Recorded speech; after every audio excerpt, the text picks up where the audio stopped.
সত্যি অনবদ্য। প্রথম ম্যাচ এমনই হওয়া উচিত। স্বপ্নকে যেন বাস্তবে পরিণত করল প্রফুল্ল হিঞ্জে। প্রথম ওভারেই 3টি উইকেট। আইপিএলের ইতিহাসে এমন ডেবিউ খুবই কম বোলারের ক্ষেত্রে হয়েছে।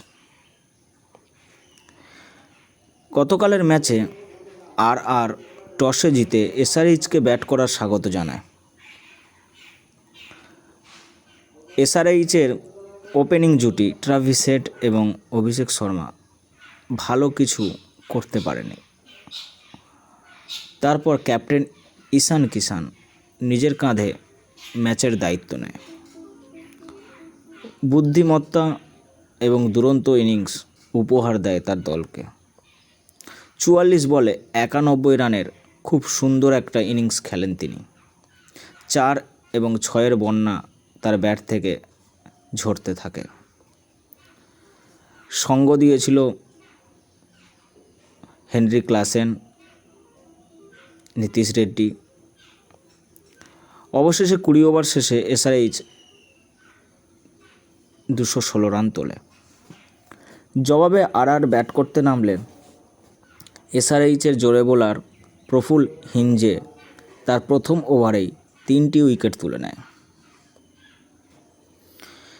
তারপর তার সঙ্গ দেয় আরেক জোরে বোলার সাকিব হোসেন।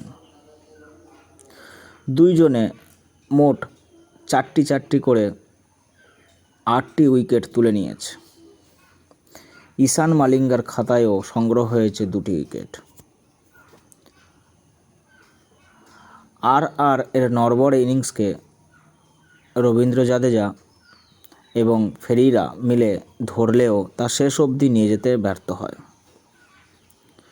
19 ওভারে মাত্র 159 রান তোলে রাজস্থান। এসআরএইচের বোলিং কোচ এই তরুণ খেলোয়াড়দের উপর যে ভরসা রেখেছিল তা ব্যর্থ হতে দেয়নি প্রফুল্ল হিঞ্জে এবং সাকিব।